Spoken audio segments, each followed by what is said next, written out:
오바마 이후에 쉽게 말하면 버니 샌더스라든가 이런 새로운 세력에게 권력을 주지 않고 예. 그 오래된 늙은 권력들한테 주다 보니까 민주당이 망한 거예요. 맞아요. 힐러리파 이게 망한 거야. 한국은 지금까지 민주당이 단 한 번도 권력을 장악했던 세력들이 유지를 못했어요. 그러니까 외국에서 보면 이낙연, 이재명 할 때 이낙연이 될 거라고 생각했을 거야. 그렇죠. 주류니까 그쪽이. 그렇지. 우리의 정치 풍토를 아는 사람 택도 없는 소리 하고 있다. 아니, 이렇게 노무현가 생각하지. 당시 어떻게 대통령 후보가 됩니까? 그러니까. 그렇죠. 노무현 문재인을 거치면서 그걸 받아들이지 않은 김대중과 함께 정치했던 사람들 모두 당원들이 국민들이 쓸어냈어요. 그래요. DJ만 그걸 알고 있었고 네. DJ는 자, 지금 똑같은 상황이에요. 노무현 문재인 이름 걸고 정치하면서 자기들이 이재명을 받아들이지 않는 사람들 다 국민들이 막았지. 다 정리했잖아요. 그건 그렇게 한 나라가 전 세계에서 우리밖에 맞아요. 없다니까요. 그런 나라에서 당원 주권 시대에 1인 1표제를 안 한다는 게 말이 됩니까? 정치인이 너무 어리석은 거지. 지금도 보면은 이제 다 대통령하고 나이가 얼마나 가까운 거야 이런 거 갖고 선거하려고 하니까. 그런 사람들 나중에 다 이게 안타까운 정리합니다. 거야. 예. 그래서 제가 국제정치를 연구하면서 느낀 건데 우리나라가 가장 민주주의를 이렇게 내실 있게 할 수 있었던 제도적인 것으로 가장 중요한 건 단임제였다고 저는 그 입장이에요. 그러니까 주임제가 되는 순간 우리 이게 안 된다. 저는 유럽이 망한 이유가 장기 집권하기 때문이에요. 의원 내각제로 장기 집권하니까. 독일, 프랑스가 아무리 뛰어난 사람도 동일한 자리에서 3년 지나면 더 이상 할 게 없어요. 세계가 너무나 빨리 급변해요. 그래서 제가 청와대 있을 때 그 얘기했어요. 2년 3년 있으면 무조건 나와야 한다. 에너지가 그렇죠. 고갈된다. 솔직한 그렇죠. 얘기로. 네. 대통령이 네. 청와대 비서진들 있잖아요. 네. 2년 지나서 대부분의 사람 바꿔야 됩니다. 저도 만 3년 이상 있었는데 3년 정도 하니까 와 안 된다. 새로운 게 안 나와. 안 나옵니다. 그렇지. 대통령이 4년 하고 주임하잖아요. 네. 지금처럼 박진감 있게 민주 진보 진영이 나오지를 못했어요. 이 역시- 대부분의 사람들이 4년 주임제를 주장할 때 제가 반임제를 주장하는 이유예요. 더군다나 전 세계의 변화의 속도가 이렇게 빨라요. 이재명 대통령만 어떻게 연이면 안 될까? 그러면 좋겠네. 아니 이재명 대통령이 워낙 영리하니까 워낙 그런 생각하는데 우리나라가 그런 장점이 있다. 이재명이라는 사람의 라이프 스토리와 리더십은 연구 대상이죠 진짜. 그렇죠. 누가 봐도 되게 신기한 거야 이거는. 우리 제가- 양반이 보이고 있는 이런 상황 적응력이나 이런 영민한 모습이 저는 근본적으로 이분의 그 실전 경험에서 나온다고 보거든요. 그렇죠. 그러니까 워낙 밑바닥에서부터 여러 가지를 경험하면서 올라온 사람이라서 가능한 일들을 많이 하시는 거죠. 그구들이 극세하는 이 국제 질서 어떻게 되는 겁니까? 미국은 음. 무엇을 해도 되는 나라예요. 그러니까 미국과 그 밖에 서구 유럽이나 일본은 차원이 달라. 예.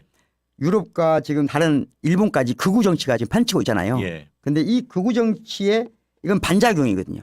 작용이 아니라 반작용이에요. 무슨 말이냐면 뭔가를 하겠다는 게 아니고 뭔가 하는 것에 대한 피로감이거든요. 이 피로감 전 세계를 지금 강타하고 있는 특히 OECD 국가를 강타하고 있는 게 뭐냐면 is too fishy예요. too much fishy. 정치적 올바름에 대해서 너무 피곤하다는 거예요. 피시. 제발 좀 올바른 거 이거 너무 지쳤다는 거야. 그러니까 왜 그러냐면 특히 제발 좀 가르치려고 좀 하지 마. 아. 이게 진리인 거예요. 그리고 그것으로부터 정서적으로 피해를 보는 사람들이 많아. 이제 그 문제가 지금 정치적 수면에 올라와 있다. 이 세대가 지금 그걸 안고 있는 거고 우리하고 시간 격차는 있지만 우리도 좀 이제 곧 온다. 우리나라 사람들한테 아직 강하지 않은 게 우리나라는 지금 페미니즘 정도 가지고 얘기하잖아요. 그런데 유럽이나 미국 같은 경우는 쉽게 말하면 다양성 존중해라. 그다음에 동등해야 된다. 이퀄리티. 그다음에 포용해라. 그래서 DEI가 모든 조직, 모든 기관에 거의 의무예요. ESG보다 더 강한. 그것이 요새 사람들이 그에 대한 반감이 굉장히 강력해요. 여성평등 좋아. 나 동의해. 그런데 그 여성평등을 주장하면서 여성평등을 이룩하는데 내가 너무 큰 피해를 보고 있어. 아. 이게 그거예요. 지금 유럽이나 이런 데서 하는 것하고 미국은 좀 달라요. 미국은 상당히 위험한 수준을 하고 있어요. 특이한 현상이야. 1월 달에 70대 이상이 예. 어르신들 70대 이상이 대통령 지지율이 50%가 넘습니다. 평균이. 대통령이 50% 50% 이상 대통령 처음이에요. 지지율이 50% 넘은 건 처음이에요. 진보 진영 그렇구나. 대통령 중에서. 그럼 이거 무슨 얘기냐? 그러니까 외교에 있어서 뭐 일본도 그렇지 중국도 그렇지 미국도 그렇지 그런 큰 나라들이 우리 대통령을 대하는 자세 예. 여기에 대한 생각이 있고 코스피나 뭐 이런 거 엄청 올라갔잖아요. 그런 부분들을 보면서 야 능력은 민주당이네. 능력은 이재명이네. 이걸로 정리가 된 거야. 이번 좋은 지방선거는 일이네. 지방선거는 20, 30대가 아니라 60, 70대가 정리한다. 그리고 저들이 이야기하는 세대포 이론 통하지 않는다. 이준석 이야기는. 예. 왜냐 고령층이 움직이질 않아. 저쪽으로 가질 않아. 60대 70대들의 생각이 바뀌기 시작했어. 그래서 경제도 민주당, 안보도 민주당, 외교도 민주당 이렇게 된 거야. 어렵지 되게 않습니다. 중요한 지점이네요. 이재명 대통령의 정치 성과, 정치 행보를 보면은 사실은 보수 진보 할 게 없어요. 맞아요. 다 좋아할 수밖에 없는 그렇죠. 거죠. 맞아요. 그렇죠. 맞아요. 오로지 국익이잖아요. 네. 그 상식적인 이야기 하시고. 그리고 더군다나 특히 사회적 약자들에 대한 따뜻한 기본적인 시선. 따뜻함이 있고 따뜻함이 이거 어떻게 싫어할 수가 있어요. 맞아요. 이거 싫어하는 건 이데올로기 오염되지 않으면 지금 대통령 인기는 제가 보기엔 80% 넘어야 될 정도예요. 장동혁이가 단식한다고 뒤에다가 그 현수막 걸어놓고 하는데 그거 뭐라고 써놨는지 보셨어요? 이게 지금 쌍특검 하자고 통일교 특검하고 민주당 공천원금 특검을 하라는 말이에요. 예, 맞아요. 난 그거 보면 너무 웃기는 거야. 거기다 써놓으면 신천지 빼고 국힘 빼고 이거 하자는 거잖아. 그러니까 신천지 특검 반대, 국힘 특검 반대 얘기거든요, 저게. 맞아요. 그러니까 저 그 너무 웃기는 일이고 그 전에 구원파 있었잖아요. 구원파 사람들이 저기가 뭐 수사 들어가려고 압수수색 안에 어쩌냐 하니까 그때도 플래카드 펼쳤잖아. 김기춘, 너하고 우리하고 모르는 사이냐. 뭐 희한하지 않습니까? 왜 저런 사람들은 왜 아니 선거 때 도움을 받아서 이쪽이 집권할 수 있을 것 같은 민주당하고 손잡을 수도 있잖아. 근데 왜 꼭 국힘류의 정당하고만 저 사람. 저는 이해가 딱 되는데요. 아니 손을 잡을 사람이랑 잡는 게 편하지. 아니 최강욱 의원님한테는 여태까지 뭐 이렇게 공천해다 달라고 뭘 돈 찔러주고 이런 제한 자체가 없었잖아요. CR도 안 먹힌 사람한테는 아예 아니 CR 먹히는 사람 찾을 수 있다니까 민주당에도 잘 찾아보면. 찾을 생각도 안 하냐고. 이익 집단이고 그런 거에 뿌리가 있잖아요. 국민의힘 쪽은 주고받는 딜이 네. 쉬운 거 아니에요? 제가 간단하게 생각해 보면 일단 음. 저는 민주당에도 일부 시도를 했었다고 봅니다. 그럼 민주당의 당원 구조 내에서는 이거 당원 선거에 영향을 미치는 거잖아요. 예. 다시 말하면 일반 선거에는 영향을 못 미치거든요. 당원 가입하냐 안 하냐. 당원 내에서 당원들의 정치 의견과 의사를 교란시키는 거거든요. 예. 그런데 민주당의 전체적으로 당원 분포는 지금 이 두 당이 영향을 미칠 때 너무나 많은 무리를 해야 돼요. 일부 저는 있다고 봐요. 시도도 해봤다고 봅니다. 그게 너무 많은 무리를 따라야 되기 때문에 하기가 어려워요. 그런데 국힘은 비교적 제가 보기에는 돈도 저렴하고 효과적으로 의견을 할 수 있다는 겁니다. 그리고 또 얼마를 줘야 될지 헷갈리지도 않아. 얼마 달라고 해버리기 때문에. 사실은 통일교는 뿌리가 깊습니다. 그러니까 국민의힘 뭐 하는 거냐? 속마음은 기독교 특히 개신교에서 예. 신천지와 통일교에 대한 엄격한 수사나 이런 것에 대해서 굉장히 환영을 합니다. 그런데 그게 자기들이 공식적으로 하기 어려운 게 있어요. 말하자면 그 경계가 있는 일부 기독교인들 있잖아요. 한 배를 탔던 한 배를 탔던. 그렇기 내란에 때문에, 예, 내란에 한 배를 탔던 있기 때문에 약간 부분 자제하는 거죠. 근데 속마음은 이건 명확히 해주기 바랍니다. 이탈리아 총리가 원래 극우 총리거든요, 지금. 예. 한국에 온 데는 급하기 때문에 온 겁니다. 한국에 안 와도 아무도 관심 없어요, 원래. 한국과 이탈리아 관계는 그렇게 긴밀한 관계도 아니에요. 유일하게 관심 있을 때가 안정환 꽂는 다음에 난리 났잖아 이탈리아에서. 그런데 왜 왔을까? 예. 지금 유럽이 거의 난리입니다. 예, 진짜. 다시 말하면 위기죠. 2차 세계대전 이후에 형성된 국제적 질서가 완전히 지금 크게 흔들리고 있어요. 트럼프는 왜 유럽의 정치 지도자들을 저렇게 괴롭히는가, 이렇게 무시하는가. 단 2차 세계대전 아니라 지금 국제 질서에서 그래 본 적이 없어요. 미국의 어떤 대통령도 유럽의 지도자들을 이렇게까지 무시한 적은 없어요. 트럼프, 푸틴, 시진핑이 유사한 공유점이 있습니다. 미국 대통령이 지금 무슨 생각을 하고 있냐. 유럽 사람들은 사실 말하면 미국의 그늘 아래서 지금 너무 편하게 산다는 거예요. 그러면서 우리를 가르치려고 해. 아 네. 도덕적 우위 네. 이런 것 때문에 이런 걸. 우리 아니면 지금 미국의 우산이 아니면 아무런 행위 능력도 없고 기껏해야 예전에 기초과학에서도 지금 미국이 한참 떨어지지. 예. 공학 분야도 이미 아시아에 뒤쳐져 있지. 그런데 뭐가 당신들이 힘이 있길래 아무것도 없으면서 왜 나를 가르치려고 하냐. 차라리 푸틴은 차라리 시진핑은 주권 국가다. 근데 유럽은 주권 국가 아니라고 보는 겁니다. 지금 트럼프라는 사람이 가장 싫어하는 사람이 누구냐? 자기 나라를 방어하는데 마땅한 돈도 안 내면서 미국한테 의존하면서 미국한테 와서 막 이런저런 협상하려고 하는 거 가장 싫어요. 트럼프 가장 좋아하는 사람은 누구냐면 낼 거 내고 자기 거 주장하는 사람을 좋아해요. 그게 이재명이 초반부터 간파한 거예요. 아. 이거 좀 깎아주세요. 이거 좀 줄여주세요 하면서 아부를 떨거나 다른 식의 이걸 가장 싫어해요. 유럽의 가장 큰 문제가 뭐냐면 네. 에너지 문제거든요.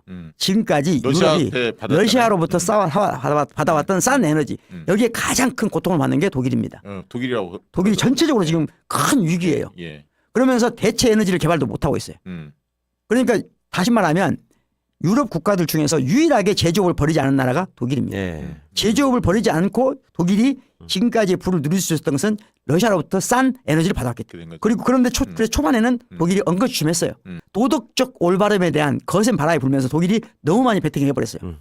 그러면서 독일은 그런데 미국이 보기에 미국 트럼프 입장에 봤을 때는 독일이 돈 된 거 아무것도 아니에요. 자기들이 다 하고 있어. 근데 주장은 자기들이 더 많이 해. 안 돼, 내가 할게. 빠져. 그러다 보니까 이제 에너지 문제를 해결해야 되는데 예. 그게 에너지 문제를 독일이 직접 해결할 수가 없어요 지금. 그러다 보니까 이탈리아가 중요해요. 이탈리아가 에너지 문제를 해결할 수 있는 중요한 위치에 있어요. 자, 이 관련해서 그럼 왜 한국에 오냐는 거예요. 우리나라의 가장 큰 강점은 뭐냐? 제조업 분야 중에 특히 최첨단 제조업이라는 게 중요합니다. 유럽의 에너지 문제를 해결하는데 직접 지금까지 정치적 국제 질서로 하려고 했는데 미국이 용서를 이거 봐주지 않는 거예요. 그러니까 유럽이 스스로 에너지에 지금 자원을 찾아내야 돼. 그게 아프리카로 찾은 거예요. 예. 그리고 이탈리아예요. 그런데 이 과정에서 모든 부분에 가장 좋은 협력 파트너가 누구냐? 한국인 겁니다. 그래서 온 거예요. 나라가 가장 강력하게 지금이야말로 국방 분야에서 예. 힘을 길러야 됩니다. 아. 지금 유럽은 트럼프가 푸틴도 똑같은 생각을 갖고 있어요. 유럽은 주권이 없는 나라들이. 그렇죠. 주권도 없으면서 어떻게 저렇게 자기들이 마치 세계의 도덕인 것처럼 말하냐. 그래서 일부러 트럼프가 그런 말한 게 국제법 필요 없어. 뭐가 필요해? 나의 도덕성. 이제까지 미국은 국제적 질서, 즉 국제 군대를 보내거나 다른 나라에 군대를 보내거나 모든 이야기를 할 때 항상 인권을 중시 앞에 내세웠어요.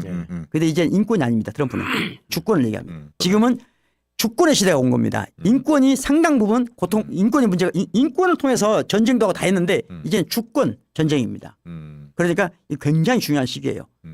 인권을 가지고 국제적 전쟁했던 시기에서 이제 주권 전쟁을 하기 시작해 왔습니다. 학생은 뭐라는 게 학생이고 선생은 뭐라는 게 선생인지부터 시작해가지고 학교는 뭐라는 데인지 애초에 그게 담고 있는 철학적 그 기초가 있거든요. 헌법은 왜 만들어졌고 그렇죠. 판사라는 거는 어떤 생각으로 뭘 지켜내야 되는 사람들이고 네. 이런 거를 전혀 배운 적이 없잖아요. 그냥 우리는 공부 열심히 해서 성적 잘 나와가지고 출세해야 된다 이런 소리를 들으면서 자란 세대잖아요. 네.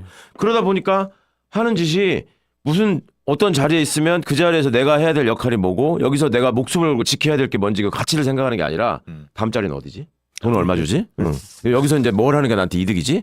이렇게만 하다가 한덕수 최상목이 같은 게 윤석열이 같은 게 나온 거잖아요 지금. 근데 지금 상황에서도 총리가 총리로서 총리의 권한과 책임에 해당하는 부분을 얘기를 해야지 왜 딴 얘기를 하냐라는 말씀을 하는 게 총리가 뭔 일을 하는 사람인지에 대한 이게 부족한 거야. 그러니까 애초에 그런 식의 생각을 갖고 있지 않거든. 그냥 정치를 하는 사람이 어느 정도 선수가 쌓이면 장관도 내가 한번 해보고 그다음에 또 뭐 기회가 되면은 총리도 해보고 역량을 쌓아서 가능하면 대권에 도전하고 이런 것만 코스라고 생각했지 그 자리가 왜 본인한테 정치인으로서 주어져서 국민이 뭘 기대하는지 거기서 어떤 책임을 가지고 뭘 중심으로 얘기해야 하는지에 대한 게 지금 잘 없다. 우리나라에는 걱정보다는 기회가 많다고 생각합니다. 아, 그래요? 예. 여러 가지 면에서 지금 한반도 정세도 예. 우리가 스스로 풀려고 생각해야 된다. 그러니까 북한이 예. 김정은도 굉장히 중요한 시기이기 때문에 이 시기에 남북 간에 뭔가 대화 채널이 빨리 회복된다고. 그래서? 지금은 아까 예. 말씀드렸잖아요. 예. 인권을 앞세운 국제 질서가 아니라 지금 주권을 앞세운 질서가 된다. 지금 기회다니까요. 굉장히 중요한 기회고 저는 이 기회에 우리는 종전까지 가야 된다고 생각하고 빠른 시간 내에 가는 게 가장 큰 목표. 최근에 미국에서 국방 관련 슈퍼파워로 사우스코리아가 급부상하고 있다는 기사가 많습니다. 네, 슈퍼파워로 미들파워가 아니에요. 사우스코리아가 조만간 국제 질서에서 국방력으로 슈퍼파워가 될 전망이다. 우리나라가 제가 보기에는 아주 좋은 기회가 왔어요 지금. 트럼프가 한국에다가 예. 너 말 안 들으면 내가 침공할 거야? 이러면 우리가 쪼냐고. 안 쫄죠. 그게 아니거든요. 그렇죠. 예. 그 얘기입니다. 그 말씀을 하신 것 예. 같아요. 그러니까 한국은 무기도 직접 만들 수 있고 예. 그다음에 외국에서 얘기하는 이 제조업부터 서비스업까지 그다음에 반도체부터 자동차까지 무슨 항공기까지 이런 것들을 자체 생산할 수 있는 세계에서 몇 개 안 되는 나라인데 국방력까지 갖추고 있기 때문에 미국이 이걸 함부로 못 건드린다 이거예요. 그러니까 일본만 하더라도 이게 망해가는 나라이기 때문에 그게 가능한데 저는 지금 그러니까 우리가 제일 돈을 많이 내거든요. 예.